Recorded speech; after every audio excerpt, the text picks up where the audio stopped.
السلام علیکم ورحمت الله وبرکاته ومغفرته.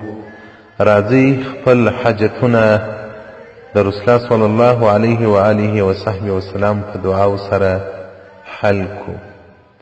حسن راته نو مبارک وایي څومره بن جندب رضی الله عنه راته ویل داسې خبر درته وښیم چې د رسول الله صلی الله علیه وسلم بار بار اورېدلې ده، او د ابوبکر صدیق راته نو څخه مې بار بار اورېدلې ده، او د عمر راته نو څخه مې بار بار اورېدلې ده دا خبره.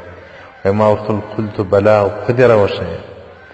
رسول الله صلی الله علیه وسلم مبارک ویلي دي من قال اذا اصبح و اذا امسى، که څوک سهار ماښام دا دعا ووایي اللهم انت خلقتني وانت تهديني وانت تطعمني وانت تسقيني وانت تميتني وانت تحييني، دغه دعا که سهار ماښام ووایي رسول الله صلی الله علیه وسلم مبارک وایي لم يسأل شيئا الا اعطاه الله، دې چې خواست نه کوي که وکړي الله جل جلاله به هغه ورکړي.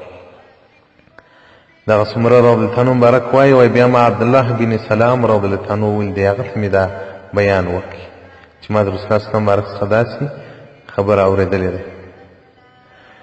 وایي هغه راته وویل چې په تورات کې موسی علیه السلام ته الله جل جلاله دا کلمات ورکړي وي او هغه به هره ورځ وواره ویلې.